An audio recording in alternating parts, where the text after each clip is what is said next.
If you've experienced loss, grief, and you can't sleep, you are not alone. I asked for some suggestions on what to talk about, and I got an overwhelming response to the inability to sleep. I can speak from personal experience that sleep was profoundly affected when I had my first major loss. I have some new people here, and I wanted to let you know that not only am I a mastered prepared nurse practitioner who loves science and loves digging into this stuff, I have also experienced a tremendous amount of grief and loss in my lifetime. My dad died in a car accident when he was 46. My son Bradley died when he was 23 from an accidental overdose. My adopted son Brian also passed away a couple years later from an accidental overdose. Most recently, my grandson Willie died at the Sitters, and that was very traumatic. Sleep is something that a lot of people struggle with. And if you do struggle with that, sleep is something that can be helped with rituals and stuff. So let's dig into the science of it a little bit. And if you know somebody that's struggling with sleep, forward this podcast because they may find it beneficial. So I've got some notes here to make sure that I keep on track with everything. Grief can disrupt your sleep through rumination, which means going over something again and again, increased stress, hormone changes, but it gets worse with grief. Grief interrupts sleep through intrusive thoughts, worry, yearning for the lost loved one, leading to a longer time to fall asleep, and often waking up several times during the night. When I was first a mom, and I had these babies that would get up every couple hours and I would feed them, I used to say, oh my gosh, I can't handle this. The sleep deprivation is horrible. But that was completely different than losing a loved one. Completely different compared to the sleep deprivation that I experienced during my profound grief.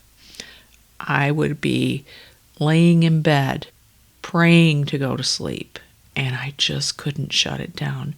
I would go to sleep. I remember being afraid to go to sleep because I would have these dreams. My son was still alive, and then I would wake up and realize it was a dream. I dreamed that about my dad too, thinking, oh my gosh, it was just a bad dream and here he is. And then you wake up, they're not here. That makes it even harder to make yourself go to sleep for fear that you're going to keep living through that over and over.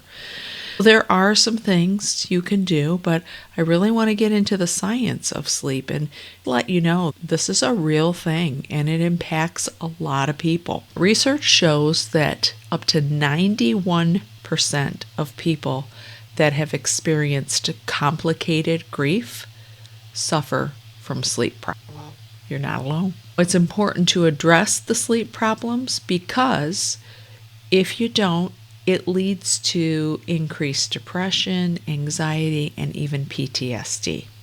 Cognitive behavioral therapy with a trained therapist has been recognized beneficial. One study shows that 8 sessions with a therapist doing these exercises can help you increase your sleep habits. I'm going to share little nuggets you can try for your sleep hygiene, but if you try these and you don't find success, 1, keep trying, 2, seek out some therapy, and at last resort, contact your provider and see if you could get a short-term sleep aid to use as needed. I don't particularly love the benzodiazepine sleep aids, but there are other options that can help you get a good night's sleep. And Even now, from time to time, I will use a sleep aid to help me get some sleep. The stress hormone cortisol really hijacks your sleep. When we focus on sleep, there are certain things that I would recommend you try. One is a consistent bedtime every night, even on weekends. That can be difficult if you're going out. I've been to concerts, I've been to football games, and you're up later and then you can't sleep or you've got to get up the next day really early. So that is something that I struggle with, but I do try to keep my bedtime consistent every single night. One of the things that I've started doing is there's a little alarm on my phone. It gives me a little bell and I'll look at it and it says, oh, it's wind down time. This gives me an idea that, hey, it's time to wind down, time to get to bed. Screen time before bed is a no-no. I still struggle with that from time to time. I heard another podcaster say, get your phone out of your room. My last job, I was on call during the night, so I had to have my phone beside my bed. That really disrupts your sleep. Get the phone, at least if you can't get it out of your room, move it to the other side where you actually have to get out of bed and go get it. Because when you wake up, you reach over, look at your phone, see what time it is, and then you're doom scrolling. So get it away from you. We used to have clocks in our room to tell us what time it is. Maybe that's something you might want to invest in. But the phone is a no-no because it really impedes your sleep ability. Keeping your room at a nice, cool temperature. Having a bedtime ritual. Instead of looking at your screen, try getting a book that you want to read. It's completely different if you're reading a book than reading on your phone. My granddaughter loves to sleep with me when she spends the night. So we've gotten into the habit of listening to night-night music. And there is an app called Insight that you can use for free. And that has free hour-long soft sleep music that can help you get into that sleep, and then it automatically shuts off. I use that frequently. I also use meditation music from Pandora, which is another app that you can get on your phone, but you can also go to YouTube and find meditation music or sleep music. I've used that as well. The important thing is that you find the type of music that resonates with you. Some people like piano music. Some people like flutes. I personally like just humming soft music, and that helps me get to sleep. Try out some different ones and see what resonates with you, what helps you, what gets your brain into that slow wave pattern. If you want to try some other exercises, try your breathing techniques. We talked about breathing on the last podcast as simple breathing techniques: in for 4, hold for 2, out for 7, and repeat that slowly. Really does take your body to that state of relaxation. Try and implement some breathing techniques before you go to bed. We've talked about reading, keeping your room cool. I've also listened to some guided meditation that you can find on the internet, YouTube, for free.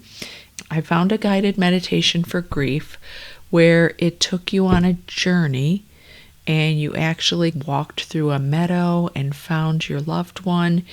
I didn't see any loved ones, but I could feel the presence, and that really helped me early in my grief process. That's something that may help you and it may not, but you have to find what is good for you. Caffeine. Some people are very caffeine sensitive, such as me, and some people aren't so caffeine sensitive. It is always good to stop caffeine at around noon. It can affect your rhythm for about 8 hours. If you're a coffee drinker, that's fine. Keep it to the morning. Avoid it in the evening. Even sodas have caffeine. Chocolate has caffeine. Be mindful of what you're putting into your body before you go to bed. Alcohol, even though it is a depressant, if used regularly, actually disrupts the sleep. So I don't recommend alcohol. If you're using a nightcap to help you get to sleep, I suggest that you try something different. It's a slippery slope and it can lead to dependence, needing more alcohol. So I would avoid it altogether, and research is clear that that does affect your sleep pattern. There's also progressive muscle relaxations that you can do. So if you're laying in bed, a very simple progressive muscle exercise you can do is tightening your hands, holding for 5, and then releasing. And then tightening your hands and your forearms, holding for 5, and then releasing. And then you work it all the way up your body, your abdomen, your neck, and that actually does help release some of that stored tension in your body. There are some natural remedies that help aid sleep. Melatonin is sold over the counter, and that is something that you can take as a supplement. I don't recommend taking it every single day.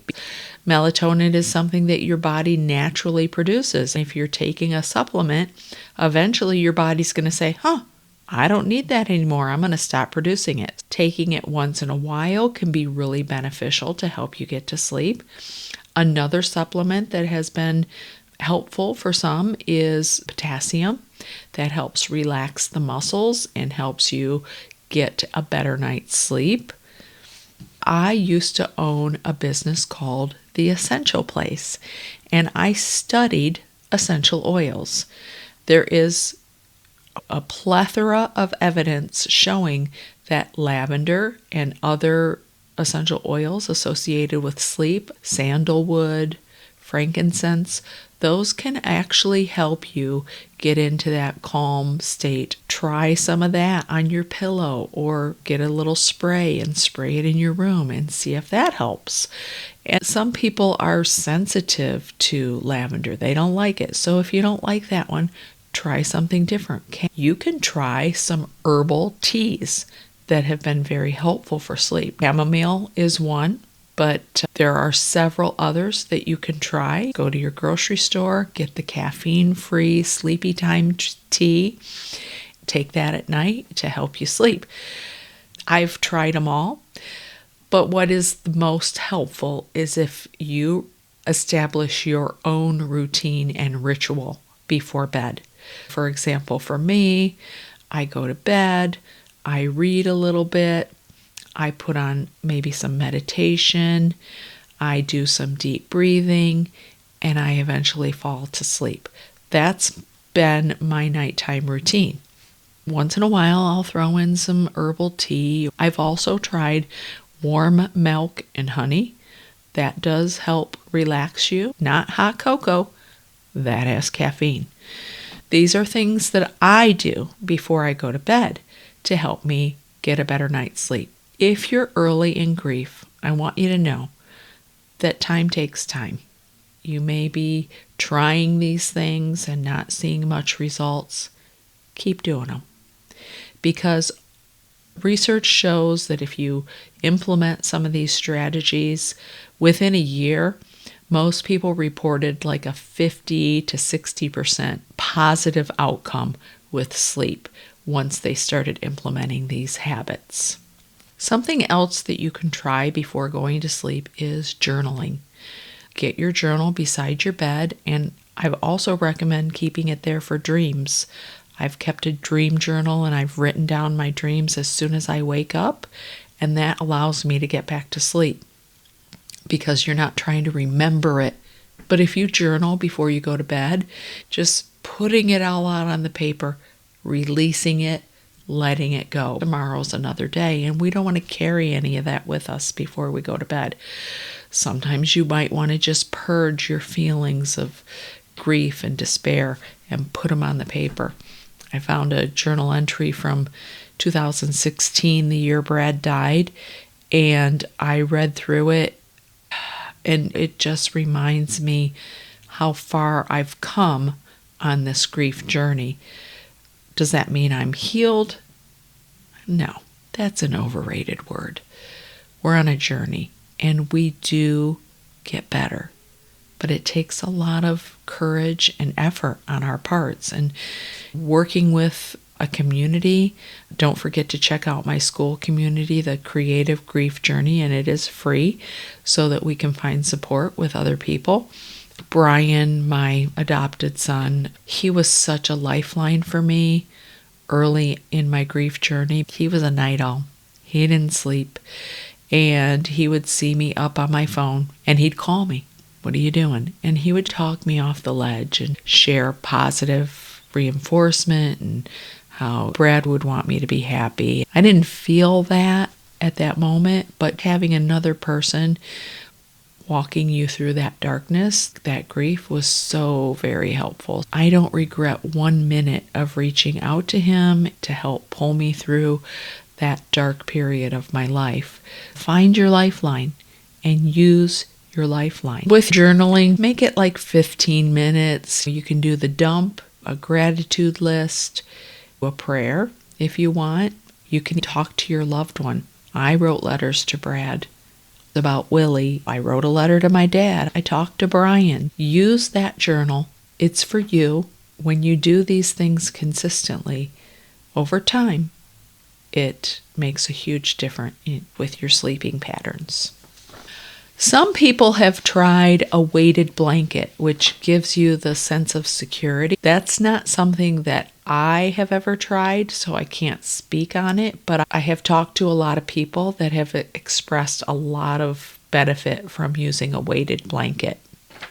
Give yourself a wind down time. I have that little alarm that goes off on my phone and said it's wind down time, so I give myself about a half hour so that I can tidy up, get things situated, go through all my rituals, and then finally release and get to sleep. And the last thing I will suggest is writing up your own personal mantra. For example, I used to say, I know you're good. I know all is well. I'll be okay. I just miss you. And I would say that over and over at night. So make a mantra and use it. I hope that you try some of these. And like I said, you can mix and match. You can pick what works for you.